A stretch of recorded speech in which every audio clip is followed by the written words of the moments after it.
आप दोस्तों को कोरियन ज़बान में वो लफ्ज़ सिखा देता हूँ जब आप कोरियन के सामने बोलें तो उसके चेहरे पे स्माइल आ जाए, वो आपके साथ फ्रेंडशिप करना चाहे। स्टार्ट करता हूँ। जब कोई कोरियन काम कर रहा हो या चल रही हो, पैदल आपसे ज़्यादा स्पीड में चल रहा हो, उसको बोले हिमने।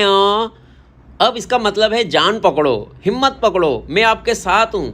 कि हिमने हो ये कोरियन ज़बान में मतलब एक दूसरे बंदे को मोटिवेट करने के लिए, किसी को मतलब किसी के साथ बातचीत स्टार्ट करने के लिए वो आने वाले हो तो कहते हैं, मगर आपकी जान पहचान भी नहीं है और आप चाह रहे हैं या इसको मैं थोड़ा सा मुस्कुराऊँ, तो वो अगर किसी चीज़ के लिए कोशिश कर रहा है तो उसको बोले हिमने। मैं आपके साथ हूँ, मेहनत करो, कोशिश करो, मैं आपके साथ हूँ, मैं आपके साथ ज़ोर लगवाता हूँ। हिमने ये बड़ा इंटरेस्टिंग लफ्ज़ है, ये आप याद कर लें। अगर आपने कोरियन ड्रामा या कार्टून्स देखें तो ये लफ्ज़ आपको सुनने में वहाँ पे मिलेगा जहाँ पे अगर कोई बंदा मेहनत कर रहा है, कोई काम कर रहा है, कोई तेज़ भाग रहा है, कोई जीतने की कोशिश कर रहा है, तो वो पीछे से उसको मोटिवेट करते हैं, हिमने। तो ये याद कर लें, हिमने। अच्छा, उसके बाद लफ्ज़ है फाइटिंग। जैसे एक लफ्ज़ है ना फाइटिंग हम कहते हैं कि लड़ो, मुकाबला करो, मगर ये लफ्ज़ फाइटिंग से ही निकला हुआ है, मगर ये फाइटिंग नहीं है। हरगिज़ ये लड़ने को नहीं बोलते कि लड़ो मैं आपके साथ हूँ। ये हाइटिंग कहते हैं कि जैसे कि कोई थक रहा है या कोई बंदा जीत रहा है, जैसे फुटबॉल का मैच लगा हुआ है, तो जैसे वहाँ पे टीवी में ही देख रहे हैं बेशक, तो हाइटिंग मतलब वो इमोशनल्स हैं। अगर कोई बंदा आपसे जीत रहा है, आपके पास जीत रहा है, या मतलब कि कैसे मैं बताऊं कि आप उसके साथ खड़े हों, उसको लगे कि ये मेरे साथ है, मेरे मतलब ये मेरे जैसे हम साथी कहते हैं ना कि भाई ये हम 5 बंदे उसके, तो आप अपने बंदों को मोटिवेट कर दें, हाइटिंग जीत गए, यस। तो ये हाइटिंग का लफ्ज़ भी बहुत ज़्यादा इमोशनल है और बहुत ज़्यादा दूसरे को मोटिवेट करता है। तो कोरियन हो चाहे वो कोई भी हो, जब आप उसके साथ खड़े हो, उसको मुस्कुराने के लिए ये लफ्ज़ बोलेंगे हिमने कि भाई मतलब कि जान पकड़ो, हाइटिंग जीत की खुशी में मैं भी आपके साथ खुश हूँ, या जीतें आप, तो वो समझता है कि यार ये मेरे साथ, तो मैं इसके साथ अटैच क्यों ना हूँ, तो वो आपसे अटैच होने लगता है। फिर उसके बाद कोई बोले कि भाई सब ठीक तो है ना, जैसे हम कहते हैं सब ठीक तो है, क्या हुआ, मुसुन इलिसाया कि भाई कोई सब ठीक तो है ना, क्या हुआ। जैसे कोई फॉर एग्जांपल के फ़ोन कॉल में कोई खामोश कर जाता है, तो आप उससे बात कंटिन्यू करने के लिए पूछते हैं, या आपके सामने बात कर रहा है वो खामोश हो जाता है, या फिर आपसे मतलब हम कहते हैं ना क्या हुआ, या पूछते हैं उसके चेहरे के तासुरात देख के, हंस रहा है, खुश हो रहा है, रो रहा है, इमोशंस हैं, तो वो आप उसको बोलेंगे मुसुन इलिसाया कि सब ठीक तो है ना, सब ठीक है, कि ताकि आप उसके साथ खड़े हो। अगर वो सैड है तो सैड के लिए आप उसके साथ खड़े हो, अगर वो खुश है तो खुशी के साथ फिर आप उससे आगे बात करेंगे। अब आप बोलेंगे ये लफ्ज़ तो सीख लिया कि उसने बोल दिया है कि ना हिमदर्द हो, कि मैं थका हुआ हूँ, तो आप उसके साथ क्या करेंगे, मतलब आपको ये पता ही नहीं चलेगा कि हिमदर्द हो रहा है वो, तो हिमदर्द के मीनिंग ही नहीं पता है, तो मैं उसको आंसर क्या दूंगा। आप हिमदर्द जब वो बोलेगा, आपके दिमाग में वो लफ्ज़ आ जाएगा, जब दूसरी बार हिमदर्द बोलेगा, तीसरी बार बोलेगा, आप बोलेंगे ये हिमदर्द बहुत बोलता है, इसका मतलब जब ये हिमदर्द बोलता है तो उसके चेहरे के तासुरात थकन वाले होते हैं, इसका मतलब हिमदर्द का मतलब थकन है। इस तरीके से कोरियन सीखी जाती है। ये मैं आपको बेसिक वो चीज़ें बता रहा हूँ जिससे आप कोरियन जो है ना जल्द से जल्द सीखेंगे। ये अपना मुसुन इलिसाया इस तरीके से आप पूछते हैं ना कि बड़े प्यार से मुसुन इलिसाया कि कोई मसला है, क्या हुआ, ठीक तो है ना, तो ये लफ्ज़ आप लाजमी पूछें। फिर उसके बाद है सबसे इमोशंस जो हैं वो पेट से जुड़े हुए हैं। वो कहते हैं कि भाई किसी को भी खुश रखना है तो उसके पेट का ख्याल रखना होता है।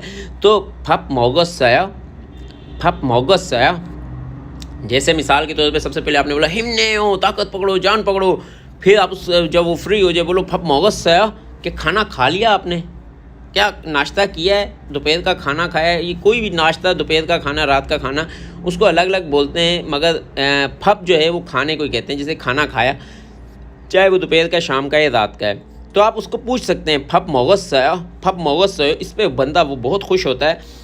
जब फॉरेनर्स जो हैं उनको इतना नहीं पता चलता, मगर कोरियन को जब आप पूछेंगे फप मोगस साया कि वो बोलेगा ना ने खा लिया है, या बोलेगा ना आने मोगस साया कि नहीं खाया, तो फिर कच्ची खाजा इकट्ठे चलते हैं फिर जाके खाना खाएं आप। तो फप मोगस साया ये भी बड़ा इमोशंस के साथ जुड़ा हुआ है लफ्ज़, तो ये लफ्ज़ भी आप लाजमी याद करें।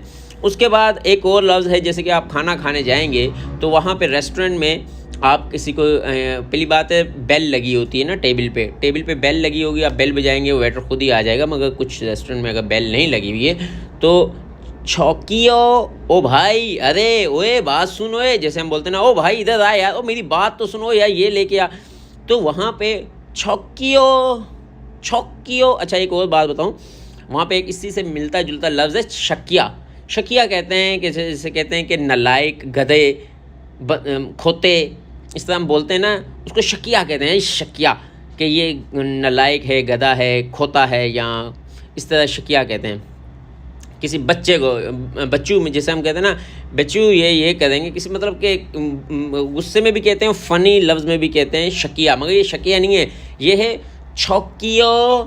छौकियो, मतलब कि एक्सक्यूज़ मी, ओ भाई, अरे ओए बात सुन भाई, छौकियो। अगर आप फॉर एग्जांपल कि कोई लड़की है और वो अपने बॉयफ्रेंड के साथ है, वो बॉयफ्रेंड है और गर्लफ्रेंड के साथ, वो फर्स्ट डेट है या फर्स्ट खाना एक दूसरे के साथ खा रहे हैं, तो जाहिर है वहाँ पे ये लफ्ज़, इससे पोलाइटली लफ्ज़ बोलते हैं ना, शिल्लो हिमनिदा, जैसे ओ भाईजान, ओ मेरे प्यारे भाई, ओ मेरे प्यारे दोस्त, मतलब कि शिलियो हमीदा, मतलब इस तरीके से बुलाएंगे। छौकियो और शिलियो हमीदा एक ही लफ्ज़ हैं, ये दोनों एक ही लफ्ज़ हैं, बस फ़र्क ये है कि वो थोड़ा सा दोस्ताना है, ओए भाई, ओए इधर आ यार बात सुनना। ये है शिलियो हमीदा के एक्सक्यूज़ मी, मेरे दोस्त मेहरबान, इधर तशरीफ़ ले आइए। ये ज़रा पोलाइटली है और बड़ा मतलब किसी दूसरे को इम्प्रेशन डालता है कि वेटर जो है वो खुश हो जाता है कि यार मुझे बड़े रिस्पेक्ट करके बुला दो। वो ये भी समझ जाता है कि ये मुझसे ज़्यादा जो इसके साथ बैठा हुआ है उसको बताना चाह रहा है कि मैं बड़ा मतलब कि उस टाइप का हूँ कि बड़ा रिस्पेक्टफुल बंदा हूँ, रिस्पेक्टफुली से ही बात करता हूँ। तो अगर आप किसी के साथ हैं तो फिर शिल्यो हिमिदा इस तरीके से बुला सकते हैं। अगर आप अपने यारों दोस्तों के साथ हैं तो छक्कियो, शकिया नहीं कहना, छक्कियो कि एक्सक्यूज़ मी, अब बात सुने, वो आ जाएगा। अच्छा उसके बाद अगर वो आपको बोले आप गुम हो तो बोलो इच्छा ना, ये मतलब मैंने कोरियन ज़बान में जल्दी बोल दिया, वैसे रिस्पेक्टफुली ऐसे ही बोलेंगे, इच्छा ना आयो, मैं हूँ ना, मैं मौजूद हूँ ना।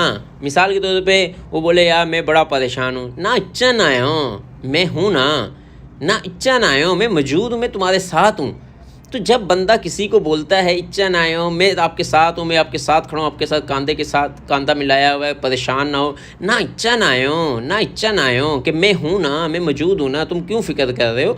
तो जो साथ वाला है वो मोटिवेट होता है और अपने आप को समझता है कि मैं अभी ये काम कर सकता हूँ। तो ये वो इमोशंस हैं जो जिससे कोरियन जो हैं वो आपसे दोस्ती करना चाहेंगे, आपसे बात करना चाहेंगे और आपके साथ लॉन्ग टाइम बात मतलब कि फ्रेंडशिप करना चाहेंगे।